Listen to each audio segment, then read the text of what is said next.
Hello, this time on Sitrep. India will identify and punish every terrorist and their backer. We will measure our response if there is an all-out, attack or something like that. And obviously there will be all-out war. After a terrorist attack against tourists in Kashmir, the Indian Navy has already test-fired missiles.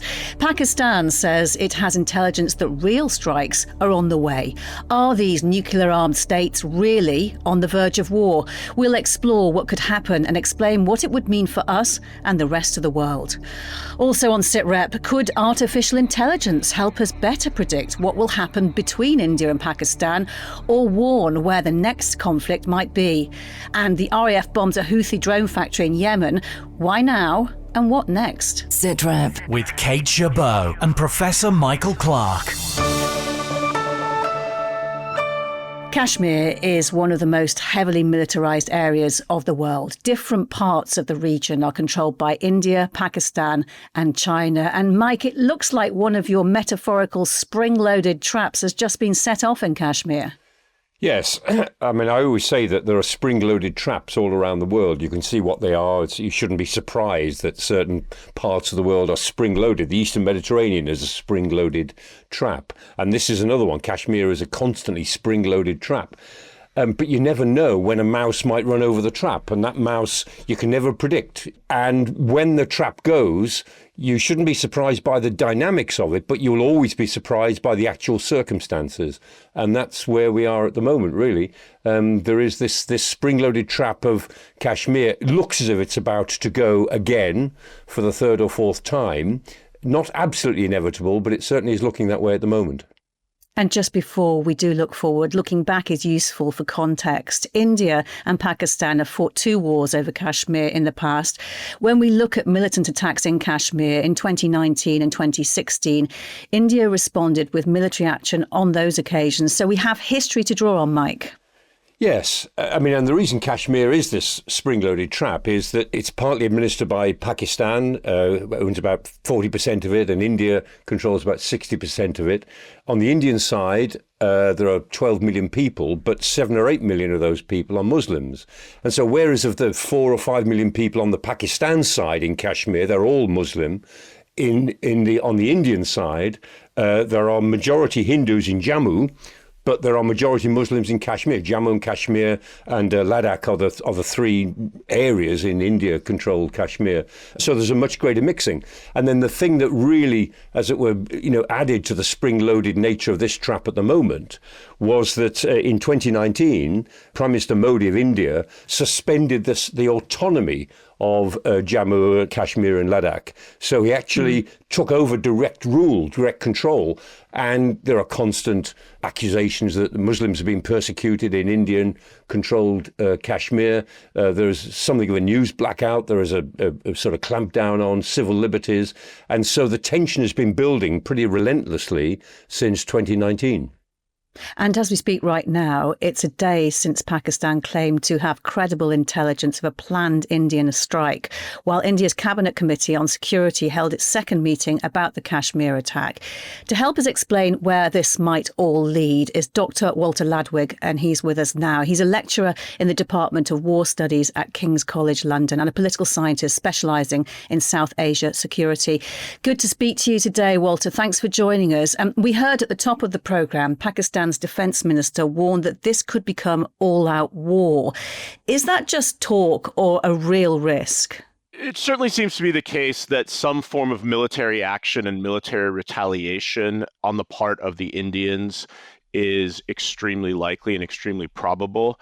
Your walk through history also kind of can mark us a series of escalations that we've seen in the way India has responded to large-scale terrorist attacks in Kashmir. So if you want to go all the way back to the 2000s, 2001, there were attacks on a military camp in Kashmir, also an attack on the Indian parliament. It led to a major mobilization on both sides of the border. So India and Pakistan mobilized their armies Pakistanis, but ultimately nothing happened. 2016, then, we saw a series of terrorist attacks in Kashmir, and it led to the so-called surgical strike. So Indian forces undertook allegedly some cross-border raids and operations to attack within Kashmir. And then 2019, another key escalation, airstrikes. The first time actually in history that we know of that two nuclear armed states have used air power against each other, but also India attacked Pakistan proper. So it didn't confine its retaliations to just Pakistani Kashmir, which is a real qualitative shift in terms of, previously it was sort of understood that there was an agreement between the two sides that what happened in Kashmir was different from what happens in regular India and regular Pakistan.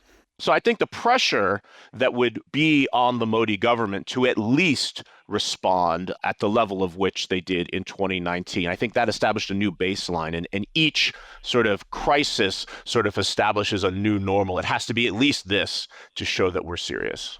So what is the range of options then for how this actually plays out? So I think at the least level, we would have, again, a replay of the surgical strike, some sort of cross-border operations. The problem being that most militant and terrorist groups have by now evacuated themselves from known facilities in Kashmir, so there's not too many targets to strike. Again, air power, you'd have to go beyond Kashmir into regular Pakistan, and then you're asking open questions about, some of these facilities are, they're not off in the wilderness, they're located in major cities.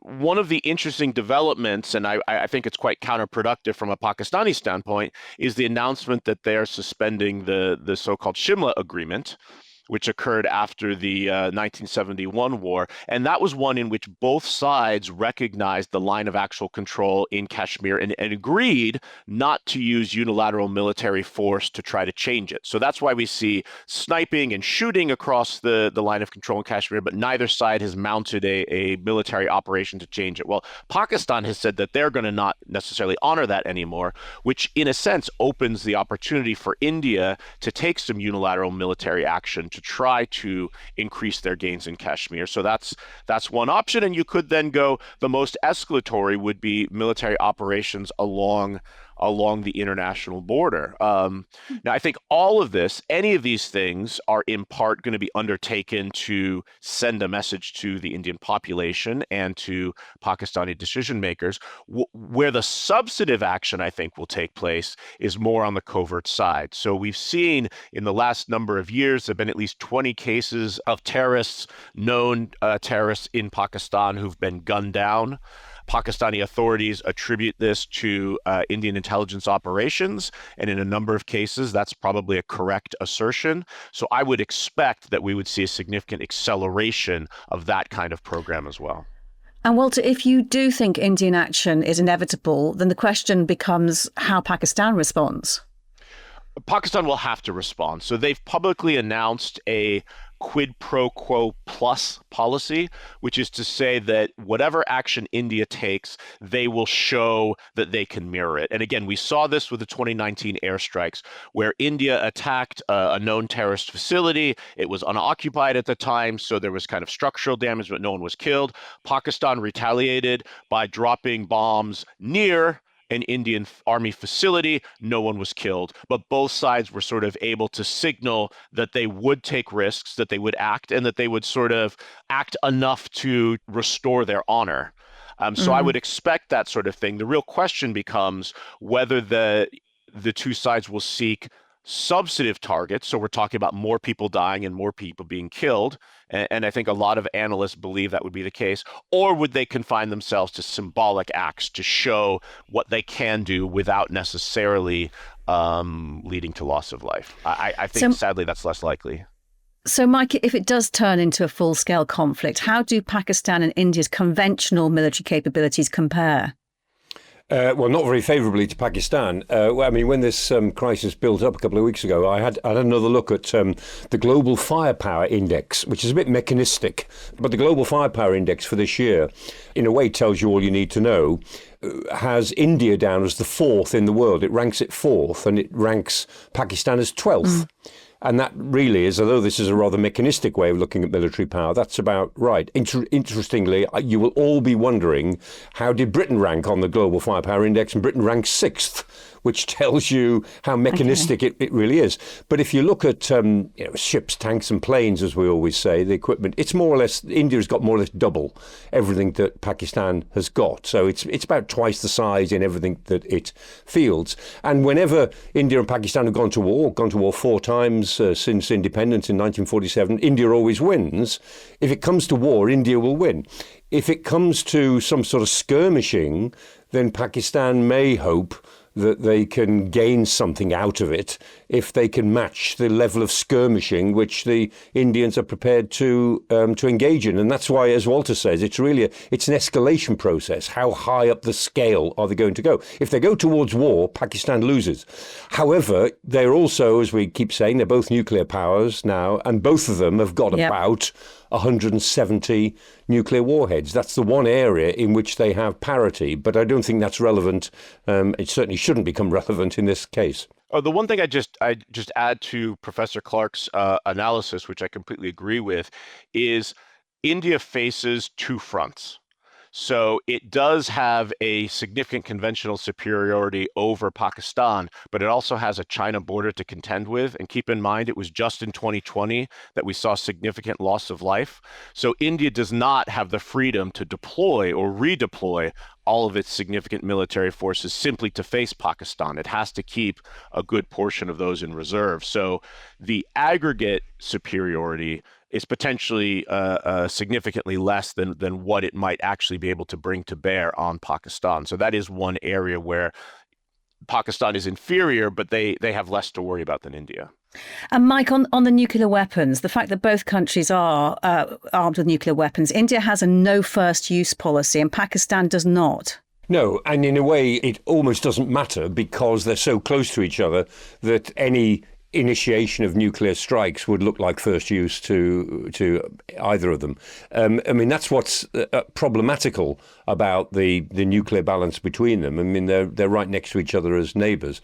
But again, I mean, the idea that they would start to threaten nuclear use if this crisis gets higher, I don't think it's very credible. Every now and again, of course, politicians say we are 2 nuclear powers in order to make the point to the rest of the world. They want the rest of the world to get interested in this, to get involved in dealing with this.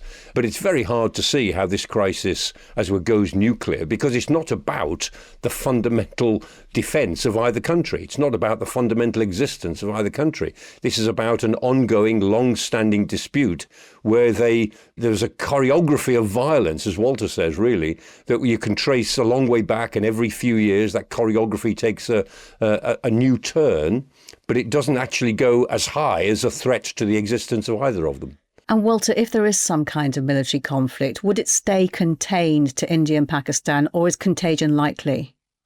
I think it would stay contained to India and Pakistan. I mean, the overall situation between the 2 countries is such that neither, quite frankly, wants a war or a military conflict right now. As I said before, India has, in the last couple of years, really pivoted its strategic attention to China as the number 1 threat, not Pakistan. And India's main focus at the moment is trying to grow the economy. Right, it's humming along at just under 7%, but those are numbers they need to get up to meet all of their development goals and their development targets. So, military confrontation, standoff, any kind of protracted dispute, that's certainly not in India's interest. And Pakistan's economy is just a basket case. They're on their 24th, 25th plus IMF bailout. The absolute last thing that they need is any kind of conflict which would, harm the economy, spook international investors, and so forth. So there is, I think, an abiding big picture interest on both sides in trying to move this to as rapid a conclusion as possible. But I don't think, given the structural constraints, that it's going to be possible for either side to simply kind of say, all right, we're walking away at this point. And Mike, from the UK perspective, David Cameron agreed a defence and security partnership with India back in 2015. Could the UK get drawn in if this does escalate? Only in a diplomatic sense. I mean, I don't think there's any risk of being militarily drawn in, or even in an indirect way, to be honest. But I think that the United Kingdom thinks it has an interestingly good relationship with Pakistan and a reasonable relationship with India. And certainly we have a lot of common interests with India in the defence and security field, which is growing all the time because of the China threat. So I think that if this conflict escalated, I think Britain might feel that it had something to offer diplomatically because it can relate both to Islamabad and Delhi, though in different ways and at different levels. But there is something there, but not in the defence field specifically.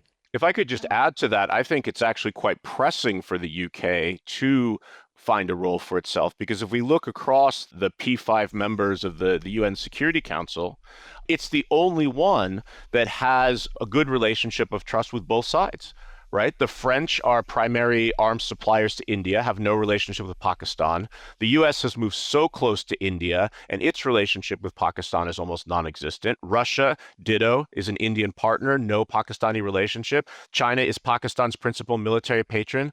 Who among the UN Security Council can actually talk to both sides?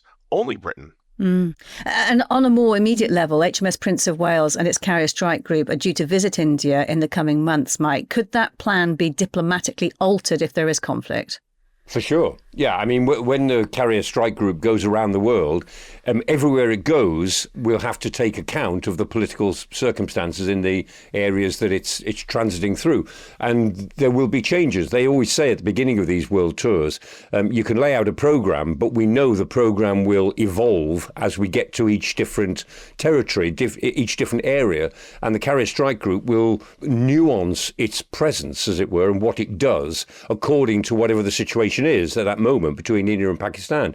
And as Walter says, the fact that Britain, does have a good relationship with Islamabad historically is something that will be on their minds. If it looks as if the carrier strike group 25 is so, as it were, playing to our Indian relationship, they'll want to nuance that to some considerable degree if relations between Islamabad and Delhi are really bad by the time the carrier gets there.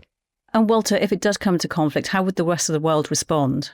Well, we've seen so far calls for restraint on both sides. There was an initial outpouring of support for India.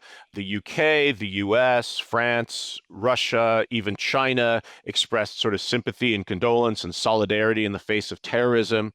But interestingly, unlike 2019, where the US, the Trump administration, the first time around, effectively told India, go ahead and do what you need to do, sort these guys out if that's what you've got to do. Marco Rubio has come out and called for both sides to be restrained. The Russians have come out and called for both sides to be restrained. Now, that doesn't necessarily mean that these will have any real impact on Delhi's decision-making. It will do what it thinks it needs to do, but it does not seem like countries are giving India the green light this time around. The two sides are just sort of digging in their heels. And again, unfortunately, it doesn't help when the Pakistani defense minister goes and floats this idea that it could be a false flag operation, or that the Indians might have done this to themselves to besmirch Pakistan. I mean, that's going to do nothing but wave a red flag in front of any sort of defense decision maker in Delhi. So the two sides are certainly not at the moment behaving like they're trying to sort of find an off-ramp. Okay, Dr. Walter Ladwig, we'll leave it there. Thank you so much. It's been great talking to you. Great to talk to you. Okay, next we need to talk about this. UK forces conducted a joint operation with US allies against a Houthi military facility in Yemen. Our intelligence analysis identified a cluster of buildings 15 miles south of Sana'a used by the Houthis to manufacture drones of the type used to attack ships in the Red Sea and in the Gulf of Aden.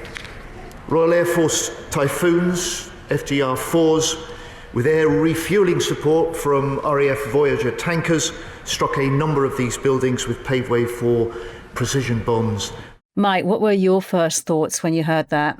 My first question was why now? The US started this fairly all-out campaign against the Houthis on the 15th of March.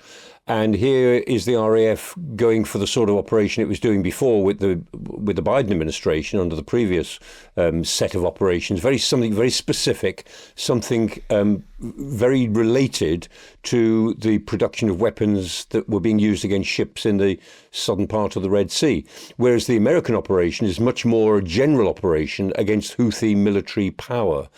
And so my guess is that Britain is doing this partly to stand with the United States. This is a good time to show the US that we do actually have something useful, that we can do something that they would find valuable. But we are sticking to a very limited target set and not going in for this more wholesale offensive, which looks as if it may be part of a bigger offensive to drive the Houthis out of part of northern Yemen. There are all sorts of rumours on the go at the moment that the UAE, United Arab Emirates, is organising a ground offensive of rebel forces, or pro-government rebel forces now, against the Houthis.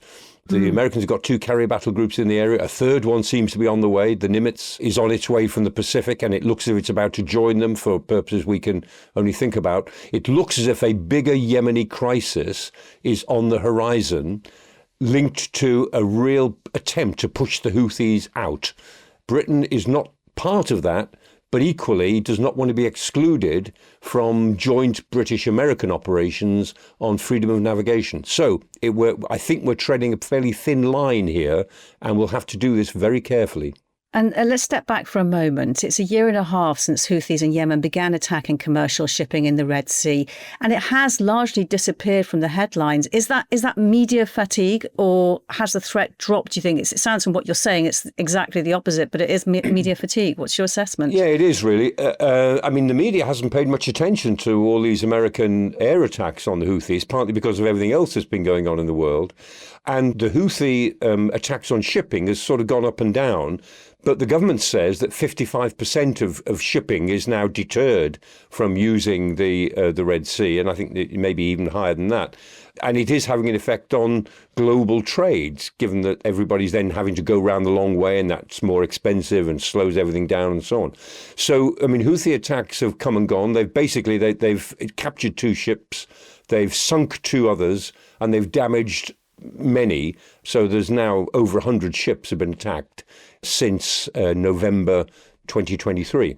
So the Houthi threat to world shipping is still fairly active. Yeah. And Mike, on that why now question, it might not be a coincidence. This has happened weeks before we expect the HMS Prince of Wales carrier group to pass through the Red Sea. No, I mean, I think that's in a sense is part of the thin line, which I think, or the narrow line, which Britain is following in this crisis. I mean, the fact is the Prince of Wales carrier battle group will be going through the danger area. There's plenty of warships in the area anyway, and it is well capable of defending itself. But we'll see. When it comes to it, it will be a rather tense moment. And again, the whole idea of the CSG-25, the Carrier Strike Group, will be that there may be a conjunction of carriers in the area. It may well be that there could be 3 American carrier battle groups and the British carrier battle group all manoeuvring around in the same area. They'll need a fair bit of sea room in the Gulf of Aden if all 4 of them are there at the same time. And we had that leak from the top-level group chat on Signal where the US Vice President J.D. Vance said he hated bailing out Europe, and the US Defence Secretary Pete Hegseth complained about pathetic European freeloading. Is that it? Not really. I mean, it is the case that the Red Sea is more important to Europe than it is to the United States. If you just look at the transit routes, if the Red Sea is closed to material coming from East Asia to the United States, it doesn't really matter because they don't use it anyway. It's only for shipping that needs to go into the Mediterranean and then either through the Mediterranean, through Gibraltar and into Northern Europe. So it matters much more to the Europeans than the United States. And that's what that Hegseth comment was, and J.D. Vance's comment was really all about. But the fact that the US are there, they say they're there to, as it were, clear the seas for the Europeans. Well, that's one rationale. But their deeper rationale, as I mentioned before, is that they look as if they're taking on the Houthis because they intend, as part of their campaign against Iran, to do something about the Houthis, exactly as they think the Israelis have done something about Hamas, they've done something about Hezbollah. Now the Americans are going to do something about the Houthis, and the Iranians will have to take note that all of their clients are being taken off off the map as strategic players. But Mike, resuming RAF strikes after nearly a year, is it perhaps a result of Trump pressure? Yes, I mean it certainly is. The pressure from President Trump is that they have to be seen to be assertive. And it was interesting in that first round of WhatsApp messages that was leaked. They said this is a good start. It was interesting. They said it's a good start, meaning that this is part of a policy, a Trump policy, to be assertive in this particular area for these particular purposes. And one of the interesting things was the Prime Minister's spokesman said we'd been helping the US in recent months through, among other things, RAF Typhoons supporting US carrier strike groups, which have been coming under daily attack from Houthi missiles and drones. Is that something you knew about, or is that a reveal? No, it's new to me, and I don't quite know what they would have done. I mean, the Typhoons operate out of Akrotiri in Cyprus, which is a long way away from the Red Sea. I mean, they've got to go 1,000 miles to get to the operational area. And so unless we're talking about the Typhoons acting in some backup capacity in the northern part of the Red Sea, or helping to protect surveillance aircraft, maybe, acting as another part of the defensive net for US air operations, it's hard to see what they could really do. Because you look at what the Americans have got in their two carrier battle groups that are there, the Harry S. Truman and the Carl Vinson. I mean, they've got the F-18 Super Hornets, they've got their fleet of Arleigh Burke destroyers, their air defence destroyers. They've got so much in the area. I struggle to think what the RAF Typhoons from Akrotiri could offer, except something rather a sort of distant part of the concentric rings of defence, I would have thought. But it's news to me, certainly. Well, the Houthi attacks on shipping in the Red Sea began as a consequence of the Israel-Gaza war. But could we have seen them coming and perhaps prevented them?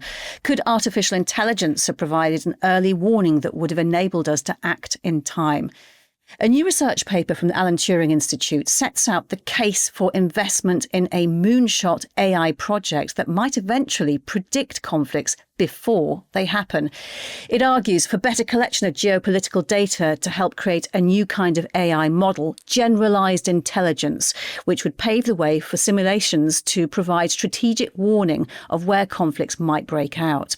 I've been talking to two of the people behind the research. Dr. Nandita Balakrishnan is a former political analyst at the CIA, now Director of Intelligence at the Special Competitive Studies Project. But first, Anna Knack, who leads Defence AI Policy Research at the Alan Turing Institute.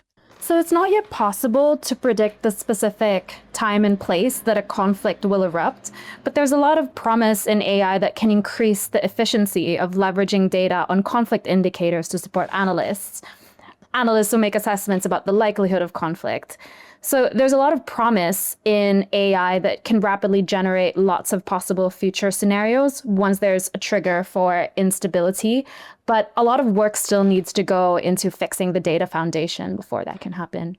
Do you have an idea about how long it will be before that is actually achievable, though? This definitely isn't something that you could do in weeks and months, but is a multi-year ambitious effort that would require a lot of coordination across allies, particularly across the UK and the US. What do you think, Nandita, in terms of how far advanced we are in getting to that point where you can predict a military conflict before it happens? Things we've been doing our research on is really not just thinking about the perfection of these models, but where we are in different states of technological play. So we really lay out this three-phased approach of where we are today and where we could be up to artificial general intelligence, which experts predict could be anywhere between 2 to 7 years. So what we lay out in our research jointly published report is the fact that once we get into where we have the technology of AGI, we are going to be much closer to a single integrated platform that could potentially be better at predicting these events. The key takeaway here is we never make the argument that these systems or AI will perfectly predict events because there's inherently going to be randomness in some of these events. For example, let's take a military conflict. Ultimately, it's going to be senior leadership that's going to make the decision about whether and when to move troops. That could be influenced both by weather conditions that we can't perfectly account for, or if a leader just happens to be sick or another major political event is happening on any given day. So perfectly predicting these events is always going to be challenging, but we can better get a sense of what are the indicators and variables in conjunction that could get us to making these predictions with much more accuracy and speed than we have right now with a more manual approach. Yes, and much more accuracy and speed. And if it does become reality, how far in advance could something be making predictions? So based on our research, We're talking about days and weeks, really, at most. And some industry solutions are claiming that they're able to do that for years. So we think that, like not even including, significant AI research and development, there's already a lot that you can do with current AI with just better data. But so far, in terms of what we've seen implemented in practice, the types of timeframes that they're thinking about are still days, but it is possible to gather data on kind of like swelling grievances or indicators of conflict years in advance, much, much before that. It's also a question, Kate, about the level of granularity of what you're actually trying to predict, because what policymakers are interested in is specific events. Can you predict a specific event? But they're also, like Anna mentioned, very broadly interested in what is the general level of instability, what's the general level of vulnerability, what's the level of sentiment amongst the population. So the more granular you get, obviously that's going to cut down the timeline. But as you get more generic and you want to get a better sense of like a high level understanding of what's going on in a particular region or country, that's going to expand the timeline. So it's also a question of what kind of question are you trying to answer and optimize on. And Nandita, we've also been talking today about the high tensions between India and Pakistan. That's been sparked by a terrorist attack. It's tempting to think no machine could have seen that coming, but human intelligence might have. Yes. And of course, I mean, as a former analyst, I can say that this is something that analysts on both sides of the pond are looking at very, very closely. And we obviously cannot speak to what our intelligence community is doing inside with classified information. So we are, just to be transparent, we are talking about this from the sort of the open source context. But that being said, if you think about what the IC could do with all sorts of data has access to, you can't imagine a world in which they could revolutionize their ability to use classified data, fuse it with OSINT, and make these predictions faster. That being said, the specifics of this particular event are going to be generally difficult to predict because there's always essentially a sense of randomness. And as someone who studied military coups in the past, there's a lot of flashpoint decisions that are making last minute that can be difficult to predict without very, very, very good classified data. And Anna, if I could just cite another example, the Ukraine war, we pretty much saw that coming. The only question was when. Could AI really have better informed us? Just to take the analogy that we took earlier, there's a lot that we can see in terms of using non-traditional data to better track like troop movement, equipment movement, but also like swelling grievances on a more long-term basis before the conflict actually erupts. But in terms of like modeling when the decision will strike, that's really, really difficult to do with current AI. So it's easy to sort of foresee, I guess, like what possible scenarios could happen after the trigger already happened, or to gather a lot of information on kind of like long-term risks that could lead to an outbreak. But AI probably can't yet predict, the exact time that the match will strike. And Anna, does the kind of AI tech we're talking about already exist and just need to be set to work correctly, or does it still need developing? It still needs developing. We think that what really needs to happen is to build the data foundation and make it suitable for AI training data. So at the moment, a lot of the data that we wish we have exists in different forms, not in 10,000 examples of perfectly parameterized conflict conditions, triggers, information about the risks that led to the outbreak and violence. If we modeled everything from technology competition to election interference, intelligence operations, interstate versus interstate conflict, we'd almost have to model everything. But we do have the tools to get there. There's also a lot of non-traditional data that could be integrated here, like, for example, hacker data or data from lifestyle apps. And then the trickiest part is figuring out how to turn what we know about mental model data, so how humans make decisions, that isn't currently available for AI as training data. And Nandita, as someone who has written briefings for the US president, how much potential do you think this kind of AI could offer? I can attest to the fact that we go under rigorous training, and one of the benefits of a human-led approach is obviously the explainability. You can really lay out the logic chain. One of the challenges is often you can be wedded to a mental model. The other context is you can have your own inherent sense of how the world works, especially if you've been lurking in a certain account for a very, very long time. So what AI can be particularly helpful with is detecting anomalies that you may not be tracking carefully. You're not tracking a particular place or location or group of people as closely as you could. So AI can be really helpful to help you allocate your resources, both in terms of personnel and time, most efficiently. And Nandita, does this worry you that something like this could actually end up creating a lot more thought trains for humans like yourself to wade through? This is the exciting thing. I'm a data junkie, so I like the idea of having way more data, because at the end of the day, you have to make assessments based on the data that you have, but you don't know what data you don't have access to, specifically when you're trying to create counter arguments or off the equilibrium path scenarios. And I think this is where having better data and a system that can help you process and use that data as efficiently as possible is going to be very helpful. And Anna, what do you say to potentially skeptical officials who think this will just cost more money and they see potential risks? Mm-hmm.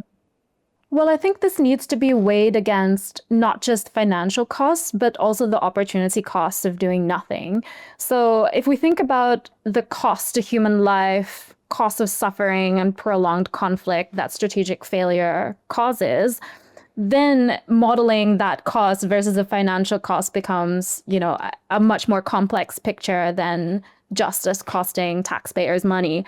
And even if these systems don't have a 100% success rate in helping us mitigate those threats, if it's enough to help the analysts consider more options or be more efficient at their job, rather than relegating our best thinking power to essentially manually piecing together information, then it's already brought added value and it's already worth it.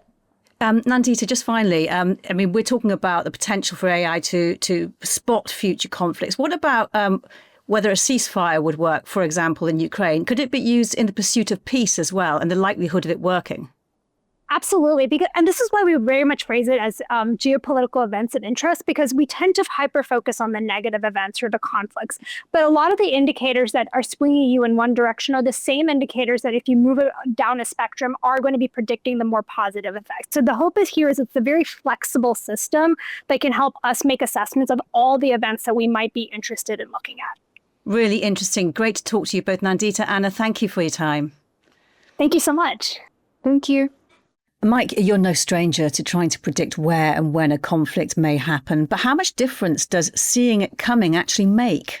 Yeah, in a previous existence, I used to do a lot of work on simulations. And this material that they're talking about is very exciting, actually, because, we were talking about spring-loaded traps and the mice that might run over them that set the trap off. And using AI, you can understand the spring-loading mechanism much, much better than you can do just with human knowledge and pulling together specialists. That's all important. But using AI, you can get a much more sensitive idea of the spring-loaded trap. And then you think about the mice. What about the mice that run over them? And this is where I got very interested in what I call the Marilyn Monroe method, which is, take Andy Warhol's pictures of Marilyn Monroe, 50 different pictures, and each one was a little bit different. It was all Marilyn Monroe, but each one was a bit different. So you model the mice, the mouse that might set off the trap, and each model is the same mouse, but a little bit different. And then the third one, a little bit different, fourth one, a little bit different. When you do that humanly, as we tried to in simulations, you could only do it 5 or 6 times because of just the limitations on time and effort that you could make. But using AI, supposing you could do it 20 times or 50 times or 100 times or 1,000 times, then you begin to get somewhere. Because if you model, say, 1,000 mice, each one a tiny bit different from the other one, you might find that only 20% of them set the trap off. Or you might find that 70% of them, 80% of them set the trap off. That would actually tell you something quite important about the nature of the crisis, what the mainsprings are, what the spring loading is, and the nature of the mice that would set it off. Now, that gives you much greater predictive ability, but it'll never be 100%. And there are certain crises that you can see coming, you still can't prevent them. So a good example of that in the real world was Kosovo in 1999. We all knew from 1995 onwards that there would be a crisis in Kosovo. It was inevitable. We didn't know what form it would take, but we all knew it would happen. And so it did in 1999. Saw it coming, couldn't stop it. But then in 2001, the next stage after the Kosovo crisis was a crisis in Macedonia. FYROM, as it was called, the former Yugoslav Republic of Macedonia. And that crisis was stopped by George Robertson, Secretary General of NATO, and Mark Leahy, who was the BBC journalist, who was working at NATO. And those two men, between them, stopped a war. They prevented a war. They saw it coming, and they were able to act in a certain sort of way to prevent a war. It's the best case I know in modern history of a war prevented. And to be honest, George Robertson and Mark Leahy have never had the credit for it, because you don't really get credit for preventing wars. You get credit for winning them, not really for preventing them. Mike, when he's finished on the Defence Review, maybe Lord Robertson can come on Sitrep and talk to us about that, among other things, of course. Yes. Thanks so much. And thanks to all of our guests today. Professor Michael Clarke and I will be back with another Sitrep next Thursday. But if you haven't already caught it, we dropped an extra edition of the Sitrep podcast this week. I've been east. I've done some drone operations. I've done night patrols, come under drone overhead. The morale on the ground is still, as it always is, astonishing and positive. And I think what Trump needs to realize is that the Ukrainians are going to go on fighting. They are not going to have anything like what's been imposed upon them. Former Conservative MP Jack Lepresti gives us a first-hand take on how Ukraine is dealing with the demands and diplomatic storms from the first 100 days of this Trump presidency. That's at bfbs.com/sitrep or wherever you get your podcasts. For now, though, from me, Kate Gerbeau, thank you for joining us. Bye-bye.